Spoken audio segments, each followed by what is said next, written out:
नमस्कार, मैं जितेंद्र यादव। आप सभी का हमारे यूट्यूब चैनल एजेसिकर में हार्दिक स्वागत है। इसके पहले की क्लास में हम लोगों ने वैद्युत ध्रुव के कारण अक्षीय स्थिति में वैद्युत विभव का सूत्र पढ़ा था, जो कि होता है V बराबर 1/4 epsilon not P upon R square. तो पिछली क्लास में हम लोगों ने इस सूत्र का डेरिवेशन पढ़ा था और आज की क्लास में हम लोग पढ़ेंगे वैद्युत ध्रुव के कारण निरक्षीय स्थिति में वैद्युत विभव का सूत्र। वैद्युत द्विध्रुव के कारण वैद्युत द्विध्रुव के कारण निरक्षीय स्थिति में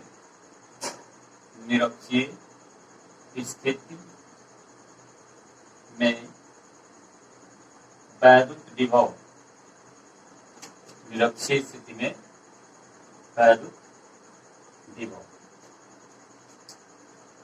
देखो, वैद्युत द्विध्रुव की बात की जा रही है तो हम लोग सबसे पहले वैद्युत द्विध्रुव खींचेंगे ए बी या माइनस क्यू आवेश और यहाँ प्लस क्यू, मूल बिंदु ओ से प्रत्येक आवेश की दूरी स्मॉल एल और इनके बीच की जो टोटल दूरी है वो 2l। इसके कारण विभव निकालना है निरक्षीय स्थिति में। निरक्षीय स्थिति का मतलब आपको मैंने बताया कि ये अगर एक्स अक्ष में रखा है तो बिंदु आप वाई अक्ष मिलेंगे, अगर ये वाई अक्ष में रखा है तो बिंदु आप एक्स अक्ष मिलेंगे, मतलब विपरीत चलते हैं। तो मान लेते हैं कि मूल बिंदु से स्मॉल आर दूरी पर निरक्षीय स्थिति में एक बिंदु P है जहां पर विभव V का मान ज्ञात करना है। अब फिर वही बात आई कि प्लस क्यू आवेश माइनस क्यू आवेश के कारण यहाँ दो विभव V1 और V2 उत्पन्न होंगे, दोनों को आपस में प्लस करेंगे तो परिणामी विभव V निकल के आएगा। V1 जो है वो प्लस क्यू आवेश के कारण विभव है और V2 जो है वो माइनस क्यू आवेश के कारण विभव है। Q1 और Q2 Q और प्लस क्यू माइनस क्यू की बात करें तो ये बिंदु आवेश है, तो बिंदु आवेश के कारण विभव का सूत्र भी आपको पढ़ाया गया था इसके पहले वाली क्लास में 1/4 epsilon not Q upon R। तो इस फार्मूले के माध्यम से हम लोग प्लस क्यू आवेश के कारण विभव निकालेंगे, फिर माइनस क्यू आवेश के कारण विभव निकालेंगे। सूत्र में आप लोग देख रहे हैं R आया है। R जो होता है आवेश की उस बिंदु तक की दूरी होती है जहां पर विभव ज्ञात करना है। इसका मतलब क्या है कि आप इन दोनों आवेशों को मतलब दूरी को इस तरह से मिलाएंगे, A को P से मिलाएंगे, फिर B को P से मिलाएंगे और ये वाली दूरी ज्ञात करने के लिए ये दूरी L है और ये दूरी R है, तो ये आधार हो जाएगा और लंब हो जाएगा और ये आधार हो जाएगा। तो पाइथागोरस प्रमेय से ये √r square plus L square होगा और ये भी √r square plus L square होगा। तो कहने का मतलब क्या है कि यहाँ पर दोनों दूरियां AP बराबर BP ये दोनों आ रही है √r square plus L square. अब दूरी निकल चुकी है तो दोनों आवेशों के कारण विभव के मान अलग अलग निकाल सकते हैं और उसके बाद उनको आपस में ऐड करेंगे तो परिणामी विभव निकल कर आएगा। तो प्लस क्यू आवेश के कारण विभव, प्लस क्यू आवेश के कारण विभव V1 इक्वल टू हो जाएगा 1/4 epsilon not Q upon R। तो जहां R वहां √r square plus L square. उसके बाद फिर माइनस क्यू आवेश के कारण, माइनस क्यू आवेश के कारण विभव V2 बराबर 1/4 एप्सिलॉन नॉट Q अपान, ये माइनस में है तो माइनस सहित रखेंगे और ये हो जाएगा √r square plus L square. फिर परिणामी विभव निकालेंगे, परिणामी विभव V बराबर V1 प्लस V2।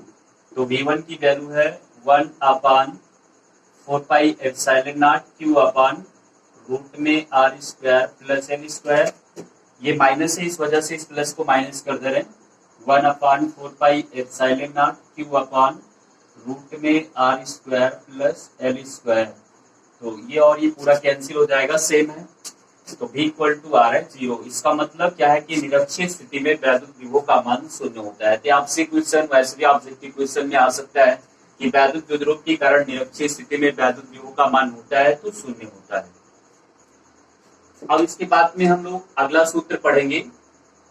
वैद्युत द्विध्रुव को एक समान वैद्युत क्षेत्र में घुमाने में किया गया कार्य।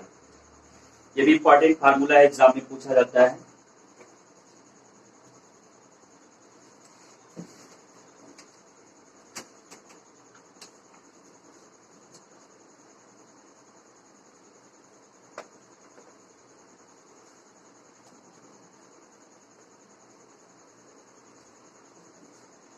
देखिएगा, एक समान वैद्युत क्षेत्र में, एक समान वैद्युत क्षेत्र में रखे द्विध्रुव को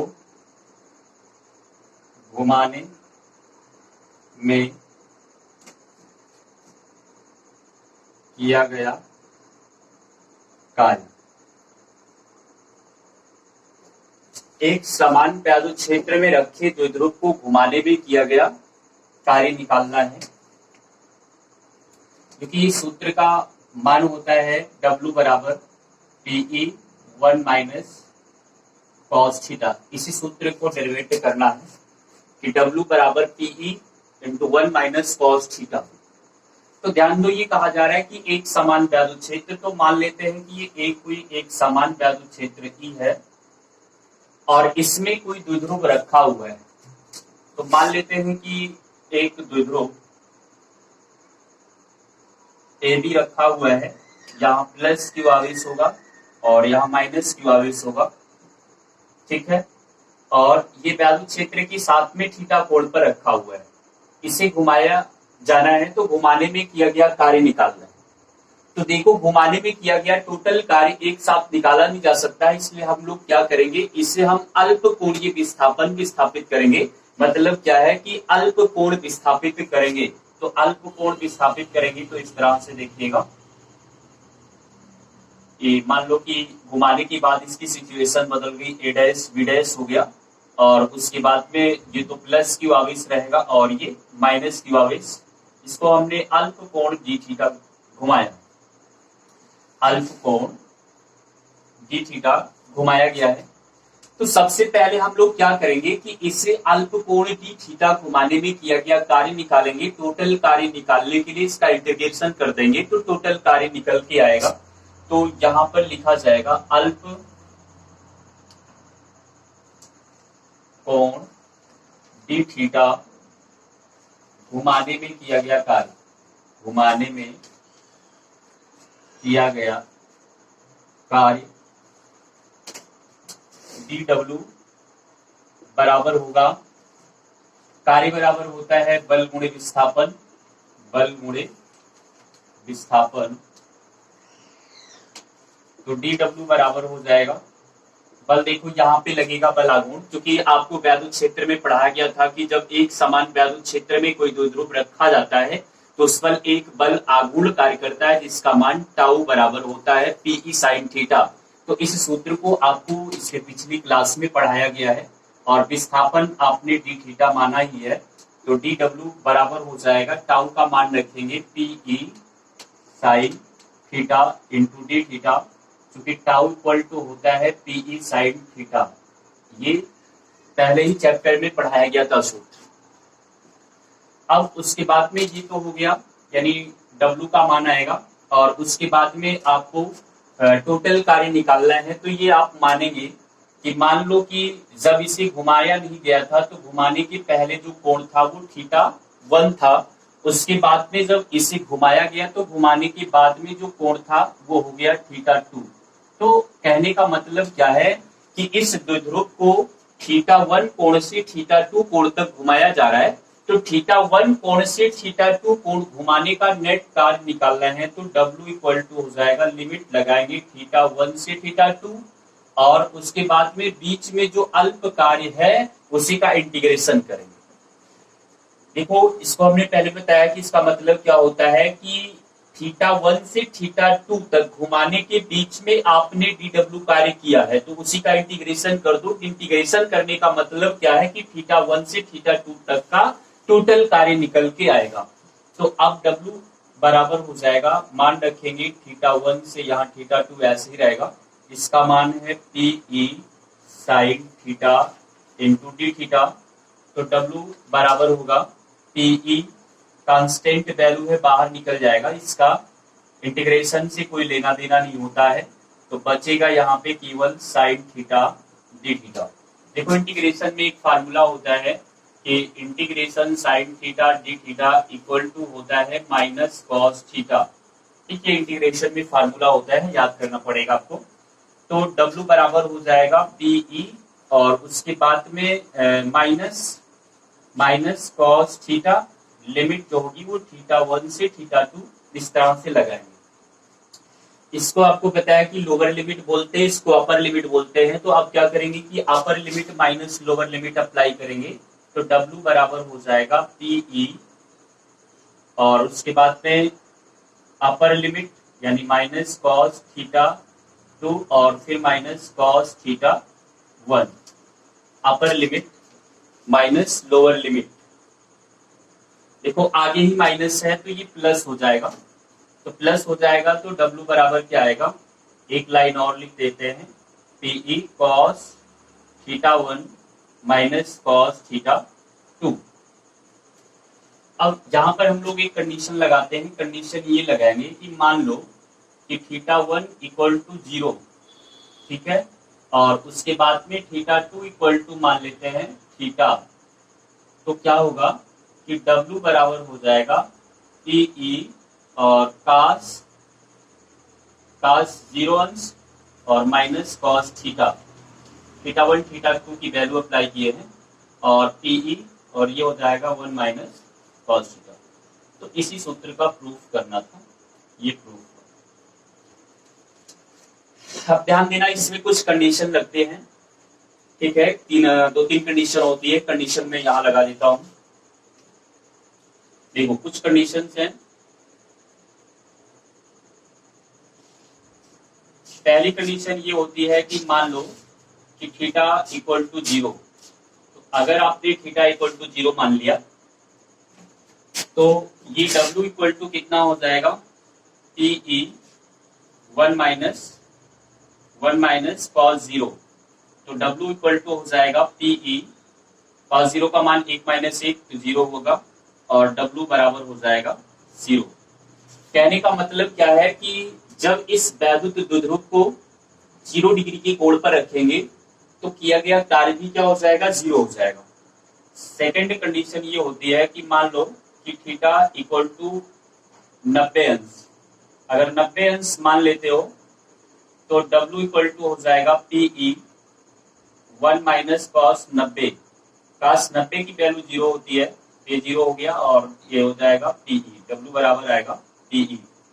फिर इसके बाद में तीसरी कंडीशन होती है कि थीटा इक्वल टू 180 डिग्री अगर रखते हैं तो थीटा इक्वल टू 180 डिग्री रखोगे तो W बराबर हो जाएगा पीई और उसके बाद में 1 माइनस कॉस 180 अंश, तो W बराबर हो जाएगा पीई और cos 180 अंश का मान होता है माइनस 1, तो माइनस माइनस ये प्लस होगा, तो कुल मिला के यहाँ 2 हो जाएगा, तो W का मान आएगा 2PE।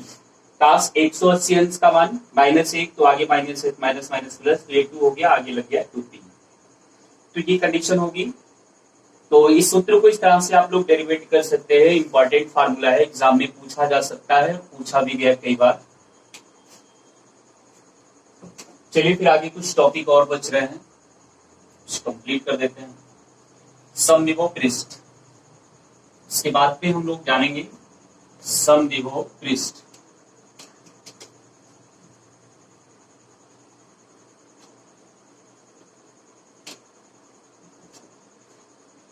समविभव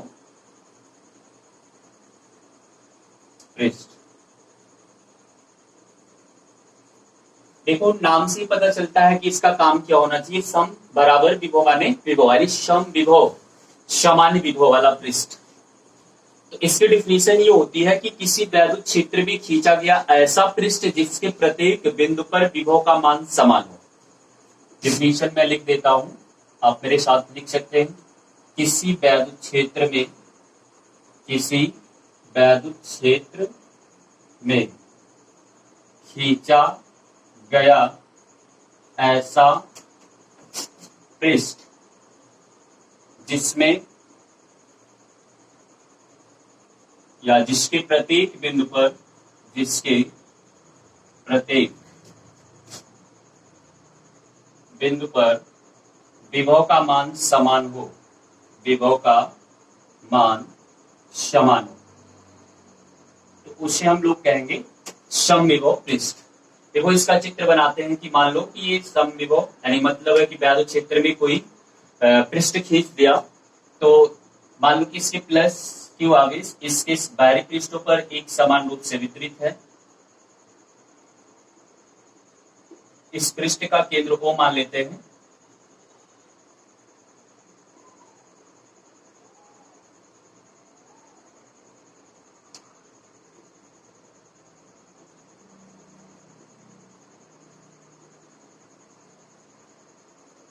तो इस तरह से समविभव पृष्ठ खींचा जाता है। देखो समविभव पृष्ठ से रिलेटेड कुछ इंपॉर्टेंट फैक्ट है, उसे आप नोट के रूप में जानिएगा। जैसे सर पहला पॉइंट तो होता है कि समविभव पृष्ठ, तो समविभव पृष्ठ एक ऐसा पृष्ठ होता है जिसके प्रत्येक बिंदु पर विभव का मान शून्य होता है। प्रत्येक बिंदु पर विभव का मान कितना होगा? शून्य। ये पहला पॉइंट होगा। और दूसरा पॉइंट तो होता है, देखो ये जो कुछ भी पॉइंट आपको बताया जा रहे हैं ये छोटे छोटे क्वेश्चंस बन सकते हैं, इसलिए मैं बता दे रहा हूं। दूसरा पॉइंट ये होता है कि अगर देखो समविभव पृष्ठ की प्रत्येक बिंदु पर विभव का मान अगर समान होता है तो इसका मतलब क्या होता है कि कार्य भी शून्य होना चाहिए। यानी इस पृष्ठ में एक बिंदु से दूसरे बिंदु पर अगर आप किसी आवेश को ले जाते हैं तो किया गया कार्य जो होगा वो शून्य हो जाएगा।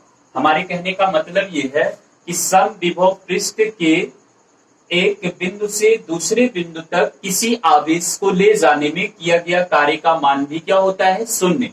क्यों? क्योंकि प्रत्येक बिंदु पर विभव का मान शून्य होता है।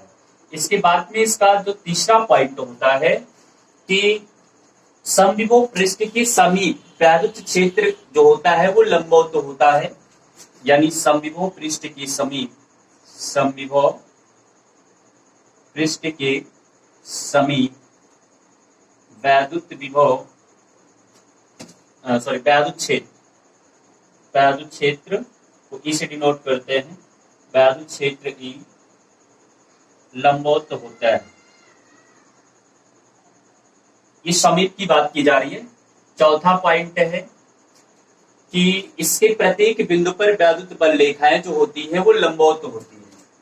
तो ये चौथा पॉइंट है, समविभव की प्रत्येक बिंदु पर, समविभव पृष्ठ के प्रत्येक बिंदु पर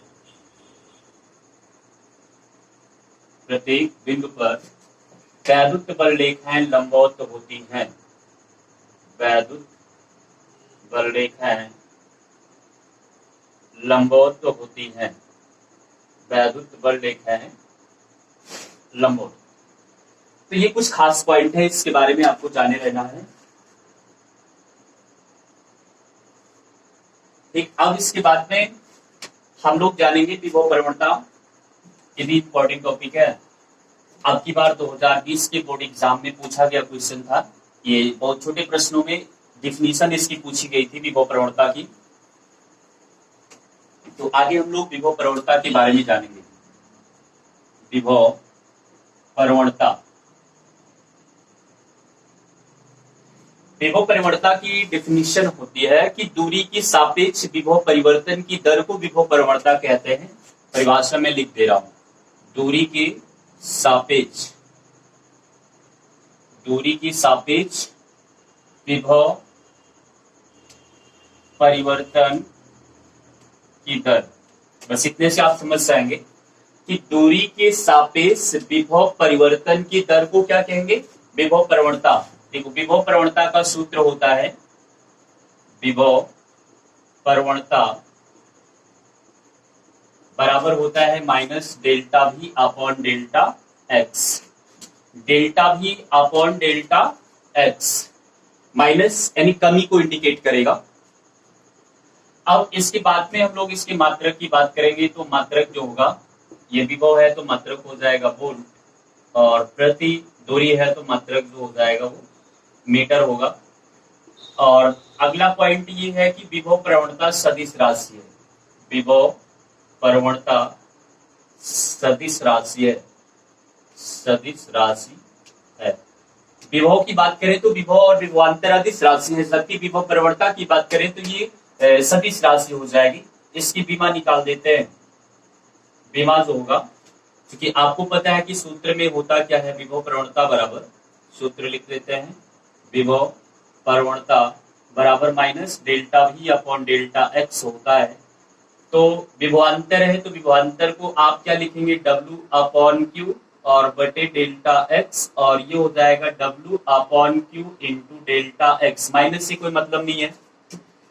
अब इसे लिख सकते हो बल गुणे विस्थापन, और ये धारा को आवेश को लिखेंगे धारा गुणे समय, और डेल्टा एक्स ये ऐसे ही रहेगा।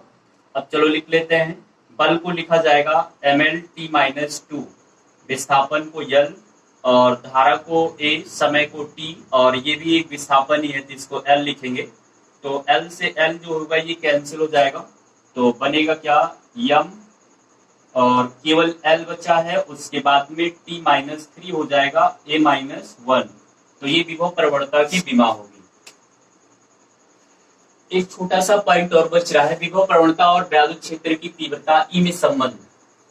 ये भी क्वेश्चन पूछा जा सकता है, एग्जाम में आपसे पूछ सकता है कि विभव प्रवणता से आप क्या समझते हैं, विभव प्रवणता और विद्युत क्षेत्र की तीव्रता ई में क्या संबंध होता है। तो अगला पॉइंट है विभव प्रवणता,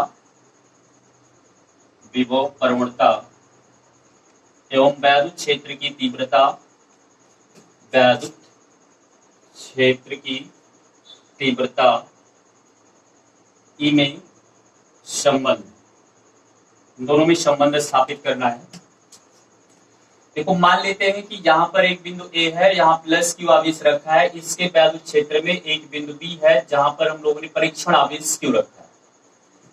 अब इसके बाद में आपको संबंध निकालना है, तो यहां से मान लेते हैं कि इस परीक्षण आवेश को बिंदु सी तक माइनस डेल्टा एक्स दूरी लाते हैं, माइनस डेल्टा एक्स की विद्युत क्षेत्र जो होगा वो इसकी डायरेक्शन इस तरह से होगी।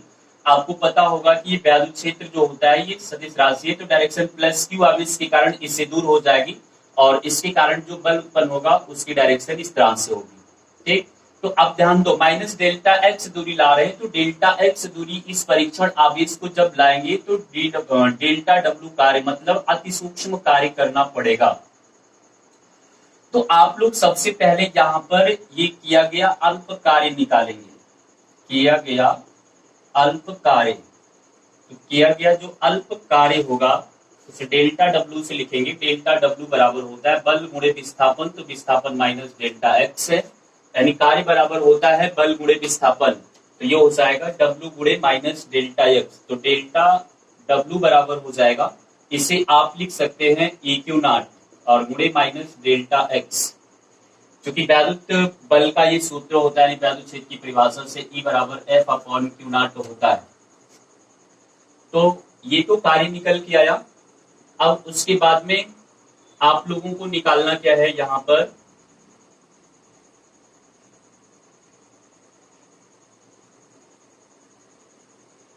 ई क्यू नॉट हो जाएगा, और विद्युत क्षेत्र की तीव्रता का मान अगर निकालना है, ई का मान निकालना है, तो इसको आप लोग संबंधित कर सकते हो। देखो इसको हम एक लाइन इस तरह से लिख सकते हैं, delta W upon Q not बराबर ई गुणे माइनस डेल्टा एक्स।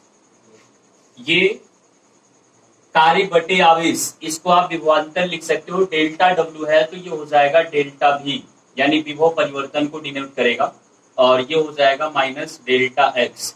तो ई बराबर हो जाएगा माइनस डेल्टा भी अपॉन डेल्टा एक्स। तो ये सूत्र होता है, मात्रक आपको पता ही है न्यूटन प्रति कूलम।